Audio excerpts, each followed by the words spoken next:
ನೂರಾರು ವರ್ಷಗಳ ಹಿಂದೆ ಒಬ್ಬ ರಾಜನು ಒಂದು ಸಾಮ್ರಾಜ್ಯವನ್ನ ಆಳ್ತಾ ಇದ್ದ.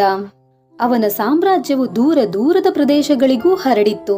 ಅವನ ಸಹಾಯಕ್ಕಾಗಿ ಒಬ್ಬ ಪ್ರಾಮಾಣಿಕ ಮಂತ್ರಿಯೂ ಇದ್ದ. ಅವನ ಮೇಲೆ ಮಹಾರಾಜನಿಗೆ ಅತೀವ ನಂಬಿಕೆಯೂ ಇತ್ತು.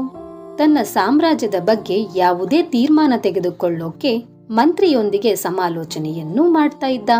ಹೀಗಿರುವಾಗ ಒಂದು ದಿನ ಮಹಾರಾಜನ ಮನಸ್ಸಲ್ಲಿ ಒಂದು ವಿಚಿತ್ರವಾದ ವಿಚಾರ ಬಂದು ಮಹಾಮಂತ್ರಿಗಳಿಗೆ ಕೇಳಿದ. ನಿಮ್ಮ ಜೀವನದ ಅತಿ ದೊಡ್ಡ ಆಸೆ ಯಾವುದು? ಮಂತ್ರಿಗೆ ಮಹಾರಾಜನ ಪ್ರಶ್ನೆಯನ್ನು ಕೇಳಿ ಆಶ್ಚರ್ಯವಾಗಿ, ಮಹಾರಾಜ, ನನ್ನದು ಒಂದೇ ಒಂದು ಆಸೆ, ನಿಮ್ಮ ಸೇವೆಯಲ್ಲೇ ನನ್ನ ಜೀವನವನ್ನ ಕಳೆಯಬೇಕು. ಮಹಾರಾಜ ಅವನ ಮಾತನ್ನ ಕೇಳಿ ನಗ್ತಾ ಹೇಳ್ತಾನೆ, ಮಂತ್ರಿಗಳೇ, ನಿಮ್ಮ ನಿಷ್ಠೆಯಲ್ಲಿ ನನಗೆ ಸಂಪೂರ್ಣ ನಂಬಿಕೆ ಇದೆ. ಅದಕ್ಕಾಗಿ ಅದು ಇರ್ಲಿ. ನನಗೆ ನಿಮ್ಮ ಜೀವನದ ಅತಿ ದೊಡ್ಡ ಆಸೆ ಹೇಳಿ. ಮಂತ್ರಿ ಸ್ವಲ್ಪ ಹೊತ್ತು ಯೋಚಿಸಿ ಮಹಾರಾಜನಿಗೆ ಹೇಳಿದ, ಮಹಾರಾಜ, ನೀವು ಒಂದು ದೊಡ್ಡ ಸಾಮ್ರಾಜ್ಯದ ಒಬ್ಬ ಪ್ರಖ್ಯಾತ ರಾಜರು. ನಾನು ನಿಮ್ಮನ್ನು ರಾಜನಾಗಿ ಪಡೆದಿದ್ದಕ್ಕೆ ನನಗೆ ತುಂಬಾ ಹೆಮ್ಮೆ ಇದೆ. ಕೆಲವು ಸಾರಿ ಯೋಚಿಸ್ತಾ ಇರ್ತೀನಿ, ಒಂದು ವೇಳೆ ನಿಮ್ಮ ಸಾಮ್ರಾಜ್ಯದ 10ನೇ 1 ಭಾಗದ ಮಾಲೀಕ ನಾನಾಗಿದ್ದರೆ ನಾನು ತುಂಬಾ ಅದೃಷ್ಟಶಾಲಿಯಾಗಿರ್ತಾ ಇದ್ದೆ. ಮಹಾರಾಜ ಅವನ ಮಾತನ್ನು ಕೇಳಿ ಮತ್ತೆ ನಗ್ತಾ ಹೇಳ್ತಾನೆ, ನೀವು 10ರಲ್ಲಿ 1 ಭಾಗದ ಬಗ್ಗೆ ಹೇಳ್ತಾ ಇದ್ದೀರಾ? ಒಂದ್ ವೇಳೆ ನನ್ನ ಸಾಮ್ರಾಜ್ಯದ ಅರ್ಧ ಭಾಗವನ್ನೇ ಕೊಟ್ಟರೆ ಹೇಗಿರುತ್ತೆ? ಈ ಮಾತನ್ನ ಕೇಳಿ ಮಂತ್ರಿಗೆ ಭಯವೇ ಆಯಿತು. ಮಹಾರಾಜ, ನೀವು ನಮ್ಮ ಒಡೆಯರು. ನಿಮಗಾಗಿ ನನ್ನ ಪ್ರಾಣವನ್ನಾದರೂ ತ್ಯಾಗ ಮಾಡಲು ಸಿದ್ಧನಿದ್ದೇನೆ. ನೀವು ಯಾವುದರ ಬಗ್ಗೆ ಮಾತಾಡ್ತಾ ಇದ್ದೀರಾ? ಎಂತಹ ಮಾತು ಹೇಳ್ತಾ ಇದ್ದೀರಾ? ಮಹಾರಾಜ ಹೇಳ್ತಾನೆ, ಮಂತ್ರಿಗಳೇ, ನಾನು ಗಂಭೀರವಾಗಿ ಹೇಳ್ತಾ ಇದ್ದೀನಿ. ನೀವು ನನ್ನ ಸಾಮ್ರಾಜ್ಯದ ಅರ್ಧ ಭಾಗದ ಮಾಲೀಕರಾಗಬೇಕಾದರೆ ನೀವು ಒಂದು ಪರೀಕ್ಷೆ ಎದುರಿಸಬೇಕು. ಮಹಾರಾಜನು ಲಿಪಿಕಾರನನ್ನು ಕರೆಸಿ 2 ಆದೇಶವನ್ನ ಹೊರಡಿಸಿದ. ಮೊದಲನೇ ಆದೇಶ ಹೀಗಿತ್ತು, ನನ್ನ ಅರ್ಧ ಸಾಮ್ರಾಜ್ಯವನ್ನ ಮಂತ್ರಿಯ ಹೆಸರಿಗೆ ಬರೆಯಿರಿ. ಇನ್ನು 2ನೇ ಆದೇಶ ಏನೆಂದರೆ ಮಂತ್ರಿಗಳ ಶಿರಶ್ಛೇದನ ಮಾಡಬೇಕು. ಮಂತ್ರಿಗೆ ರಾಜನ ಮಾತನ್ನ ಕೇಳಿ ಗಾಬರಿಯಾಯಿತು. ಮಹಾರಾಜ, ನನ್ನ ಮೇಲೆ ಕರುಣೆ ಇರಲಿ. ನಾನಂತೂ ನನ್ನ ಜೀವನದ ಉದ್ದಕ್ಕೂ ನಿಮ್ಮ ಸೇವೆಯನ್ನೇ ಮಾಡಿಕೊಂಡು ಬಂದಿದ್ದೇನೆ. ನಾನು ನಿಮ್ಮ ಕೋರಿಕೆಗೆ ಮಾತ್ರ ನನ್ನ ಆಸೆಯನ್ನ ಹೇಳಿಕೊಂಡೆ. ಹೀಗೆ ನನಗೆ ಶಿಕ್ಷಿಸಬೇಡಿ. ಮಂತ್ರಿಯ ಮಾತಿಗೆ ರಾಜ ಹೇಳಿದ, ನಾನು ನಿಮಗೆ 30 ದಿನಗಳ ಕಾಲಾವಕಾಶ ಕೊಡುತ್ತೇನೆ. ಈ 30 ದಿನಗಳಲ್ಲಿ ನನ್ನ 3 ಪ್ರಶ್ನೆಗಳಿಗೆ ಉತ್ತರ ಹುಡುಕಬೇಕು. ಒಂದು ವೇಳೆ ನೀನು ಯಶಸ್ವಿ ಆದರೆ 2ನೇ ಆದೇಶ ಅಂದರೆ ನಿನ್ನ ಸಾವಿನ ಆದೇಶವನ್ನು ರದ್ದುಗೊಳಿಸಲಾಗುತ್ತೆ ಹಾಗೂ ನಿನಗೆ ಅರ್ಧ ರಾಜ್ಯವನ್ನು ಕೊಡಲಾಗುತ್ತೆ. ಒಂದ್ ವೇಳೆ ನೀವು ವಿಫಲರಾದ್ರೆ 2ನೇ ಆದೇಶದ ಪ್ರಕಾರ 30 ದಿನಗಳ ನಂತರ ನಿಮ್ಮ ತಲೆ ಕತ್ತರಿಸಲಾಗುತ್ತೆ. ಈಗ ನನ್ನ ಮಾತನ್ನ ಎಚ್ಚರಿಕೆಯಿಂದ ಕೇಳಿ. ಮೊದಲನೆಯ ಪ್ರಶ್ನೆ, ಮನುಷ್ಯ ಜೀವನದ ದೊಡ್ಡ ಸತ್ಯ ಯಾವುದು? 2ನೇ ಪ್ರಶ್ನೆ, ಮನುಷ್ಯ ಜೀವನದ ದೊಡ್ಡ ಮೋಸ ಯಾವುದು? ಇನ್ನು 3ನೇ ಪ್ರಶ್ನೆ, ಮನುಷ್ಯನ ಜೀವನದ ದೊಡ್ಡ ದೌರ್ಬಲ್ಯ ಯಾವುದು? ಮಹಾರಾಜ 3 ಪ್ರಶ್ನೆಗಳನ್ನ ಅವನ ಮುಂದಿಟ್ಟು ಹೇಳಿದ, ಹೋಗಿ ಈ 3 ಪ್ರಶ್ನೆಗಳಿಗೆ ಉತ್ತರಗಳನ್ನು ಹುಡುಕಿ 30 ದಿನಗಳ ಒಳಗೆ ಮರಳಿ ನನ್ನ ಹತ್ತಿರ ಬನ್ನಿ. ನಿಮ್ಮ ಸಮಯ ಈಗಲೇ ಪ್ರಾರಂಭವಾಗಿದೆ. ಮಹಾರಾಜನ ಪ್ರಶ್ನೆ ಕೇಳಿ ಈಗ ಮಂತ್ರಿಗೆ ಆತಂಕ ಆಯಿತು. ಸಾಯಬೇಕೋ ಬಿಡಬೇಕು?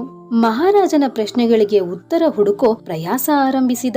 ಮಂತ್ರಿಯಾದ ಕಾರಣ ತನ್ನ ಅಧಿಕಾರದ ಬಲದಿಂದ ರಾಜ್ಯದ ಮೂಲೆ ಮೂಲೆಯಿಂದಲೂ ಬುದ್ಧಿಜೀವಿಗಳು, ಪಂಡಿತರು, ಮೇಧಾವಿಗಳನ್ನು ಕರೆಸಿ ಎಲ್ಲರನ್ನೂ ಒಟ್ಟುಗೂಡಿಸಿ ರಾಜನ ಪ್ರಶ್ನೆಗಳನ್ನು ಅವರ ಮುಂದಿಟ್ಟ. ಪ್ರತಿಯೊಬ್ಬರು ತಮ್ಮ ತಮ್ಮ ಸ್ವಂತ ಬುದ್ಧಿಶಕ್ತಿ, ಸ್ವಂತ ತಿಳುವಳಿಕೆ, ಸ್ವಂತ ಅನುಭವದ ಪ್ರಕಾರ ಆ ಪ್ರಶ್ನೆಗಳಿಗೆ ಉತ್ತರಿಸಲು ಪ್ರಯತ್ನಿಸಿದರು. ಆದರೆ ಯಾರ ಉತ್ತರವೂ ಮಂತ್ರಿಯ ಮನಸ್ಸನ್ನು ಮುಟ್ಟಲಿಲ್ಲ. ಪ್ರತಿದಿನ ಅವನು ಹೊಸ ಹೊಸ ಜನರನ್ನು ಕರೆಸುತ್ತಿದ್ದ, ಪ್ರಶ್ನೆಗಳನ್ನು ಅವರ ಮುಂದೆ ಇಡ್ತಾ ಇದ್ದ. ಎಷ್ಟೋ ದಿನಗಳು ಕಳೆದ ನಂತರವೂ ಅವನಿಗೆ ಒಂದೂ ಪ್ರಶ್ನೆಗೂ ಉತ್ತರ ಹುಡುಕೋಕೆ ಸಾಧ್ಯ ಆಗಲಿಲ್ಲ. ಸಮಯ ಕಳೀತಾ ಬಂದಂತೆ ಅವನ ಚಿಂತೆ ಕೂಡ ಹೆಚ್ಚಾಗ್ತಾ ಇತ್ತು. ಅವನ ಕುತ್ತಿಗೆಯ ಮೇಲೆ ಸಾವಿನ ಕತ್ತಿ ತೂಗಾಡ್ತಾ ಇರೋ ಹಾಗೆ ಭಾಸವಾಗ್ತಾ ಇತ್ತು. ಯಾವಾಗ ಬುದ್ಧಿಜೀವಿಗಳಿಂದಲೂ ಯಾವ ಉತ್ತರವೂ ಸಿಗಲಿಲ್ಲವೋ ಅವನು ಒಬ್ಬ ಸಂತನೋ, ಸನ್ಯಾಸಿಯೋ, ದೇವ ಮಾನವನನ್ನು ಹುಡುಕಿಕೊಂಡು ಹೊರಟ. ಬಹುಶಃ ಅವರಿಂದಾದರೂ ತನ್ನ ಸಮಸ್ಯೆಗೆ ಪರಿಹಾರ ಸಿಗಬಹುದೆಂದು ಬಹಳಷ್ಟು ದಿನಗಳ ಕಾಲ ಕಾಡಲ್ಲಿ, ಬೆಟ್ಟ ಗುಡ್ಡಗಳಲ್ಲಿ, ಗುಹೆಗಳಲ್ಲಿ ಹುಡುಕಿದ. ಯಾರಾದರೂ ವೃದ್ಧರು, ಸನ್ಯಾಸಿಗಳು ಯಾರೇ ಕಂಡರೂ ಎಲ್ಲರಿಗೂ ಕೇಳಿದ. ಆದರೆ ಯಾರೂ ಅವನ ಸಹಾಯಕ್ಕೆ ಬರಲಿಲ್ಲ. ಮಂತ್ರಿಯು ದಿನಾ ರಾತ್ರಿ ಪ್ರಯಾಣ ಮಾಡಿ ಮಾಡಿ ಅಸ್ವಸ್ಥನಾಗ್ತಾ ಬಂದ. ಅವನು ತನ್ನ ದೇಹದ ಬಗ್ಗೆ ಕಾಳಜಿಯನ್ನೇ ಬಿಟ್ಟು ಬಿಟ್ಟ.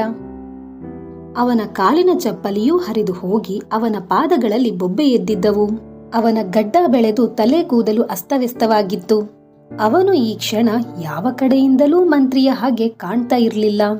1 ತಿಂಗಳು ಹೇಗೆ ಕಳೆಯಿತು ಅನ್ನೋದೇ ಅವನಿಗೆ ಗೊತ್ತಾಗಲಿಲ್ಲ. ತಿಂಗಳ ಕೊನೆಯ ದಿನ ಅವನು ಹಿಂತಿರುಗಿ ಅರಮನೆಗೆ ಹೋಗುವಾಗ ಅವನ ಮನಸ್ಸಲ್ಲಿ ಒಂದೇ ಒಂದು ಚಿಂತೆ ಕಾಡ್ತಾ ಇತ್ತು. ಈ ದಿನ ನನ್ನ ಜೀವನದ ಕೊನೆಯ ದಿನ ಅಂತ ನಿರ್ಧರಿಸಿದ. ಅರಮನೆಯ ಹತ್ತಿರ ತಲುಪುತ್ತಿದ್ದಂತೆಯೇ ಅವನ ದೈಹಿಕ ಶಕ್ತಿಯೂ ಕುಗ್ಗಿ ಹೋಗಿ ಸ್ವಲ್ಪ ವಿಶ್ರಾಂತಿಗಾಗಿ ಒಂದು ಮರದ ನೆರಳಲ್ಲಿ ಮಲಗುವಷ್ಟರಲ್ಲಿ ಒಂದು ಧ್ವನಿ ಕೇಳಿಸಿತು. ಕೊನೆಗೂ ಸರಿಯಾದ ಸ್ಥಳಕ್ಕೆ ಬಂದಿದ್ದೀರಿ. ನಿಮ್ಮ 3 ಪ್ರಶ್ನೆಗಳಿಗೆ ನನ್ನ ಹತ್ತಿರ ಉತ್ತರ ಇದೆ. ಈ ಧ್ವನಿ ಕೇಳಿದ ಕೂಡಲೇ ಮಂತ್ರಿ ಮೈಕೊಡವಿ ಎದ್ದು ನಿಂತ. ಒಂದು ರೀತಿ ಅವನ ದೇಹದಲ್ಲಿ ಮತ್ತೆ ಜೀವ ಬಂದ ಹಾಗೆ. ಅವನು ಹಿಂತಿರುಗಿ ನೋಡಿದಾಗ ಮರದ ನೆರಳಲ್ಲಿ ಕುಳಿತಿದ್ದ ಒಬ್ಬ ಸನ್ಯಾಸಿಯು ಅವನ ಕೈಯಲ್ಲಿದ್ದ ಒಣಗಿದ ರೊಟ್ಟಿಯನ್ನು ನೀರಿನಲ್ಲಿ ಅದ್ದಿ ಅದ್ದಿ ತಿಂತ ಇದ್ದ. ಅವನ ಪಕ್ಕದಲ್ಲಿಯೇ ಒಂದು ನಾಯಿಯೂ ಇತ್ತು. ಆ ನಾಯಿ ಒಂದು ತಟ್ಟೆಯಲ್ಲಿ ಹಾಲನ್ನು ಕುಡಿತಾ ಇತ್ತು. ನಾನು ಕೆಲವು ಪ್ರಶ್ನೆಗಳಿಗೆ ಉತ್ತರ ಹುಡುಕುತ್ತಿದ್ದೇನೆ ಅಂತ ನಿಮಗೆ ಹೇಗೆ ಗೊತ್ತಾಯಿತು? ನೀವು ಯಾರು ಅಂತ ಮಂತ್ರಿ ಕೇಳಿದ. ಸನ್ಯಾಸಿಯು ಮುಗುಳ್ನಗುತ್ತಾ ಅವನು ಕುಳಿತಿದ್ದ ಚಾಪೆಯನ್ನ ಎತ್ತಿದ. ಆ ಚಾಪೆಯ ಕೆಳಗೆ ಕೇವಲ ರಾಜನ ಹತ್ತಿರದ ಜನರಿಗೆ ಮಾತ್ರ ಸಿಗುವಂತಹ ಅತ್ಯಂತ ಬೆಲೆ ಬಾಳುವ ಪೋಷಾಕುವಿತ್ತು. ಸನ್ಯಾಸಿಯು ಪೋಷಾಕುವನ್ನು ತೋರಿಸುತ್ತಾ, ಮಹಾಶಯರೇ, ಹೀಗೂ ಒಂದು ಕಾಲ ಇತ್ತು. ನಿಮ್ಮಂತೆ ನಾನೂ ಕೂಡ ರಾಜನ ಆಪ್ತ ಮಂತ್ರಿಯಾಗಿದ್ದೆ. ಹಾಗೂ ನೀವು ಮಾಡಿದ್ದ ತಪ್ಪನ್ನೇ ನಾನೂ ಕೂಡ ಮಾಡಿದ್ದೆ. ಅದಕ್ಕೆ ಮಂತ್ರಿ ಕೇಳಿದ, ಆದರೆ ನಿಮಗೂ ಆ ಪ್ರಶ್ನೆಗಳಿಗೆ ಉತ್ತರ ಸಿಗಲಿಲ್ಲವೇ? ಹಾಗಾದರೆ ರಾಜ ನಿಮಗೆ ಹೇಗೆ ಜೀವಂತ ಬಿಟ್ಟ? ಸನ್ಯಾಸಿಯು ಹೇಳುತ್ತಾನೆ, ಇಲ್ಲ ಸ್ವಾಮಿ, ನಾನು ಆ ಪ್ರಶ್ನೆಗಳಿಗೆ ಸರಿಯಾದ ಉತ್ತರವನ್ನು ಕಂಡುಕೊಂಡಿದ್ದೆ. ಮತ್ತು ರಾಜ ವಾಗ್ದಾನ ಮಾಡಿದಂತೆ ತನ್ನ ಅರ್ಧ ರಾಜ್ಯವನ್ನೂ ಬರೆದುಕೊಟ್ಟಿದ್ದ. ಆದರೆ ನಾನು ನಿನ್ನ ರಾಜ್ಯ ನಿನಗೇ ಇರಲಿ ಅಂತ ಕಾಗದ ಪತ್ರವನ್ನು ಹರಿದು ಅವನ ಕೈಗೆ ಒಪ್ಪಿಸಿ ಮತ್ತೆ ಇಲ್ಲಿ ಈ ಗುಡಿಸಿಲಿನಲ್ಲಿ ಬಂದು ಕೂತೆ. ಮಂತ್ರಿಯು ಸನ್ಯಾಸಿಯ ಮಾತನ್ನು ಬಹಳ ಆಶ್ಚರ್ಯದಿಂದ ಕೇಳ್ತಾ ಮನಸ್ಸಲ್ಲೇ ರಾಜನಾಗಿ ಬಾಳೋದು ಬಿಟ್ಟು ಅರ್ಧ ರಾಜ್ಯವನ್ನೇ ತೊರೆದು ಸನ್ಯಾಸಿಯಾಗಿ ಈ ಗುಡಿಸಿನಲ್ಲಿ ಬದುಕ್ತಾ ಇದ್ದಾನಲ್ಲ, ಇವನು ಎಂತಹ ಮೂರ್ಖ ಅಂತ ಅಂದುಕೊಂಡ. ಆದರೆ ಈ ಸಮಯ ಸನ್ಯಾಸಿಯ ಮೂರ್ಖತನಕ್ಕೆ ಪಶ್ಚಾತ್ತಾಪ ಪಡುವುದು ವ್ಯರ್ಥ. ನನಗೆ ಮೊದಲು ನನ್ನ ಪ್ರಾಣವನ್ನು ಉಳಿಸಿಕೊಳ್ಳಬೇಕು ಎಂದು ಸನ್ಯಾಸಿಯ ಕಾಲಿಗೆ ಬಿದ್ದು ಬೇಡಿಕೊಂಡ. ದಯವಿಟ್ಟು ನನ್ನ ಪ್ರಾಣ ಉಳಿಸಿ, ನನಗೆ ಆ ಪ್ರಶ್ನೆಗಳಿಗೆ ಉತ್ತರ ಹೇಳಿ. ಸನ್ಯಾಸಿ ಹೇಳಿದ, ನಾನು ನಿನಗೆ ಖಂಡಿತ ಸಹಾಯ ಮಾಡುತ್ತೇನೆ. ಮೊದಲ 2 ಪ್ರಶ್ನೆಗಳಿಗೆ ನಾನು ಉಚಿತವಾಗಿ ಉತ್ತರ ಕೊಡುತ್ತೇನೆ. ಆದರೆ 3ನೇ ಪ್ರಶ್ನೆಗೆ ನೀನು ಬೆಲೆ ಕೊಡಲೇಬೇಕಾಗುತ್ತೆ. ತಕ್ಷಣ ಮಂತ್ರಿ ಹೇಳಿದ, ನಾನು ನನ್ನ ಪ್ರಾಣ ಉಳಿಸಿಕೊಳ್ಳಲು ಎಂತಹದ್ದೇ ಬೆಲೆ ಕೊಡಲು ಸಿದ್ಧ. ಸನ್ಯಾಸಿ ಹೇಳಿದ, ಮೊದಲನೇ ಪ್ರಶ್ನೆಗೆ ಉತ್ತರ ಕೇಳು.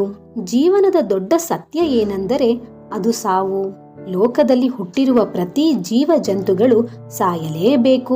ಒಬ್ಬ ವ್ಯಕ್ತಿ ಎಷ್ಟೇ ಶಕ್ತಿಶಾಲಿಯಾಗಿರಲಿ, ಎಷ್ಟೇ ಶ್ರೀಮಂತ ಅಥವಾ ಎಷ್ಟೇ ಪ್ರಭಾವಶಾಲಿಯಾಗಿದ್ದರೂ ಅವನು ಈ ಸತ್ಯದಿಂದ ತಪ್ಪಿಸಿಕೊಳ್ಳಲು ಸಾಧ್ಯವೇ ಇಲ್ಲ. ಮತ್ತು 2ನೇ ಪ್ರಶ್ನೆಗೆ ಉತ್ತರ ಏನೆಂದರೆ ವ್ಯಕ್ತಿಯ ಜೀವನದ ದೊಡ್ಡ ಮೋಸವೆಂದರೆ ಅದುವೇ ಅವನ ಜೀವನ. ನಮ್ಮಲ್ಲಿ ಪ್ರತಿಯೊಬ್ಬರೂ ಜೀವನವನ್ನು ಶಾಶ್ವತ ಅಂತ ಪರಿಗಣಿಸಿ ಮತ್ತು ಅದರ ಮೋಸಕ್ಕೆ ಒಳಗಾಗ್ತಾರೆ. ಯಾವತ್ತೂ ಜೀವನದಲ್ಲಿ ಏರಿಳಿತ ಸಹಜ. ಇಂದು ಬಡವನಾಗಿರುವವನು ನಾಳೆ ಶ್ರೀಮಂತನಾಗಬಹುದು. ಅದೇ ರೀತಿ ಇಂದು ಶ್ರೀಮಂತನಿರುವವನು ನಾಳೆ ಬಡವನೂ ಆಗಬಹುದು. ಸನ್ಯಾಸಿಯ ಈ ಮಾತಲ್ಲಿ ಸತ್ಯಾಂಶವಿತ್ತು. ಅದನ್ನು ನಿರಾಕರಿಸಲು ಮಂತ್ರಿಯಿಂದ ಆಗಲಿಲ್ಲ. ಮಂತ್ರಿ ಹೇಳಿದ, ಹಾಗಾದರೆ 3ನೇ ಪ್ರಶ್ನೆಗೆ ನಿಮ್ಮ ಷರತ್ತು ಏನು ಅಂತ ಮೆಲ್ಲನ ಧ್ವನಿಯಲ್ಲಿ ಕೇಳಿದ. ಸನ್ಯಾಸಿಯು ಮುಗುಳ್ನಗುತ್ತಾ ನಾಯಿಯ ಮುಂದಿದ್ದ ಹಾಲಿನ ತಟ್ಟೆಯನ್ನು ಎತ್ತಿ ಮಂತ್ರಿಯ ಮುಂದಿಟ್ಟು ಹೇಳಿದ, ನಿನಗೆ 3ನೇ ಪ್ರಶ್ನೆಗೆ ಉತ್ತರ ಬೇಕಾದರೆ ನೀನು ಈ ನಾಯಿಯು ಕುಡಿದು ಉಳಿಸಿದ ಹಾಲನ್ನು ಕುಡಿಯಬೇಕು. ಮಂತ್ರಿಯ ಹಣೆ ಬೆವರಿತು. ಮಂತ್ರಿಯು ಇದನ್ನ ನಿರೀಕ್ಷಿಸಿಯೇ ಇರಲಿಲ್ಲ. ನಾಯಿ ಎಂಜಲು ಮಾಡಿರೋ ಹಾಲನ್ನು ಯಾರಾದರೂ ಹೇಗೆ ಕುಡಿತಾರೆ?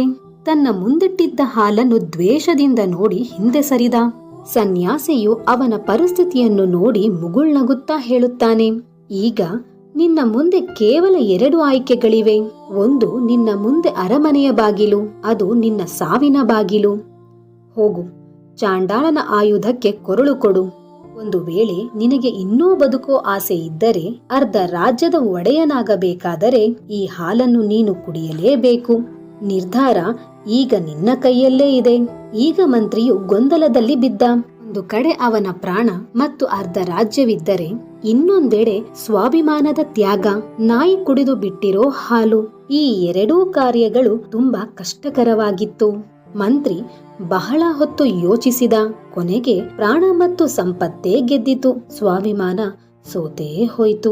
ಮಂತ್ರಿಯು ಹಾಲಿನ ತಟ್ಟೆಯನ್ನು ಎತ್ತಿ ಹಿಡಿದ. ಕಣ್ಣು ಮುಚ್ಚಿ ಒಂದೇ ಉಸಿರಲ್ಲಿ ಹಾಲನ್ನು ಗಟಗಟನೆ ಕುಡಿದು ಬಿಟ್ಟ. ಸನ್ಯಾಸಿಗೆ ಕೇಳಿದ, ಈಗ ನನ್ನ ಪ್ರಶ್ನೆಗೆ ಉತ್ತರ ಹೇಳಿ. ಸನ್ಯಾಸಿಯು ಅವನ ಅವಸ್ಥೆಯನ್ನು ನೋಡಿ ಜೋರಾಗಿ ನಗುತ್ತಾ ಹೇಳಿದ, ನಿನ್ನ ಇದೇ ಒಪ್ಪಿಗೆಯಲ್ಲೇ ಉತ್ತರವಿದೆ. ಮನುಷ್ಯನ ದೊಡ್ಡ ದೌರ್ಬಲ್ಯವೇ ಅವನ ಈ ದುರಾಸೆ. ಅವನು ತನ್ನ ದುರಾಸೆ ಮತ್ತು ತನ್ನ ಸ್ವಾರ್ಥಕ್ಕಾಗಿ ಏನೂ ಬೇಕಾದರೂ ಮಾಡಬಹುದು. ನಾಯಿ ಉಳಿಸಿದ ಹಾಲನ್ನು ಸಹ ಕುಡಿಯಬಹುದು. ಇದೇ ಆ ಸತ್ಯ. ಆ ಅರ್ಧ ರಾಜ್ಯದ ಪತ್ರವನ್ನು ಹರಿದು ಈ ಗುಡಿಸಲಿನಲ್ಲಿ ಬಂದು ಇರೋ ಹಾಗೆ ಮಾಡಿದೆ. ನಾನು ಅರ್ಥ ಮಾಡಿಕೊಂಡೆ. ಸಾವಿನ ಸತ್ಯವನ್ನು ಅರ್ಥ ಮಾಡಿಕೊಳ್ಳದೆ ಜೀವನದ ಮೋಸದಲ್ಲಿ ಸಿಲುಕಿ ಅಷ್ಟೇ ಸ್ವಾರ್ಥದ ಅಹಂಕಾರದ ಸುಳಿಯಲ್ಲಿ ಬೀಳ್ತಾ ಹೋಗ್ತಾ ಇದ್ದೀವಿ. ಹೀಗೆ ಆ ಸುಳಿಯಲ್ಲಿ ಉಸಿರಾಡಲು ಅತಿ ಆಸೆಯ ಎಂಜಲನ್ನು ಸೇವಿಸ್ತಲೇ ಇರಬೇಕು. ನೀನೂ ಕೂಡ ಜೀವನದ ಸತ್ಯವನ್ನು ತಿಳಿದುಕೊಂಡರೆ ನಿನ್ನ ಜೀವನವು ಸುಂದರವಾಗತ್ತೆ. ಈ ಮಾತಿನಿಂದ ಮಂತ್ರಿಯು ನಾಚಿಕೆಯಿಂದ ಅಲ್ಲಿಂದ ಎದ್ದು ಮಹಾರಾಜನ ಮಹಲಿನ ಕಡೆಗೆ ಹೊರಟು ಹೋದ. ಸನ್ಯಾಸಿಯ ಮಾತುಗಳು ಅವನ ತಲೆಯಲ್ಲಿ ಇನ್ನೂ ಗುಂಜುತ್ತಲೇ ಇತ್ತು. ತನ್ನ ಸ್ವಾಭಿಮಾನವನ್ನು ಬಲಿಕೊಟ್ಟು ತನ್ನ ನೀಚತನದ ವ್ಯವಹಾರಕ್ಕಾಗಿ ಮರುಗಿದ. ತಾನು ಯಾವುದೋ ದೊಡ್ಡ ಪಾಪ ಮಾಡಿದವನ ಹಾಗೆ ಯೋಚಿಸಿದ. ತನ್ನಷ್ಟಕ್ಕೆ ತನಗೆ ದ್ವೇಷ ಪಡ್ತಾ ಇದ್ದ. ಗೆಳೆಯರೇ, ಈ ಕಥೆಯಿಂದ ನಮಗೆ ಒಂದು ದೊಡ್ಡ ಪಾಠವೇ ಕಲಿಯಬಹುದು. ನಮಗೆ ಜೀವನದ ಈ 3 ಮೂಲ ಪ್ರಶ್ನೆಗಳ ಮೇಲೆ ಗಮನ ಹರಿಸಲೇಬೇಕು. ನಾವು ಕೂಡ ಜೀವನದ ಮೋಸಕ್ಕೆ ಒಳಗಾಗಿ ಸ್ವಾರ್ಥದ ಹಿಂದೆ ಬಿದ್ದಿದ್ದೀವಾ? ನಾವು ನಮ್ಮ ಸಾವಿಗೆ ಮೋಸ ಮಾಡ್ತಾ ಇದ್ದೀವಾ? ನಾವು ಕೂಡ ಈ ಕಥೆಯ ಮಂತ್ರಿಯ ಹಾಗೆ ಆಗಿದ್ದೀವಾ? ತನ್ನ ಅತಿ ಆಸೆಯ ಚಕ್ರವ್ಯೂಹದಲ್ಲಿ ಸಿಲುಕಿ ನಮ್ಮ ಸ್ವಾರ್ಥಕ್ಕಾಗಿ ಅನ್ಯರ ಎಂಜಲು ಸೇವಿಸ್ತಾ ಇದ್ದೀವಾ? ಚಿಂತನೆ ಮಾಡೋಣ. ಗೆಳೆಯರೇ, ಈ ಕತೆ ಇಷ್ಟೇನೆ. ಈ ಕತೆ ಸಂಪೂರ್ಣವಾಗಿ ಕೇಳಿದ್ದಕ್ಕೆ ನಿಮಗೆ ಧನ್ಯವಾದಗಳು. ಈ ಕತೆ ಇಷ್ಟ ಆಗಿದ್ದರೆ ಲೈಕ್ ಮಾಡಿ, ಶೇರ್ ಮಾಡಿ. ಮತ್ತಷ್ಟು ಇಂಟ್ರೆಸ್ಟಿಂಗ್ ಮೋಟಿವೇಶನಲ್ ಕತೆಗಳಿಗಾಗಿ ನಮ್ಮ ಇನ್ಸ್ಪೈರ್ಡ್ ಸಂಧ್ಯಾ ಯೂಟ್ಯೂಬ್ ಚಾನಲ್ ಅನ್ನ ಸಬ್ಸ್ಕ್ರೈಬ್ ಮಾಡಿ, ಸಪೋರ್ಟ್ ಮಾಡಿ. ಮತ್ತೆ ಬರ್ತೀನಿ ಮುಂದಿನ ವಿಡಿಯೋದಲ್ಲಿ. ಅಲ್ಲಿಯವರೆಗೂ ಧನ್ಯವಾದಗಳು.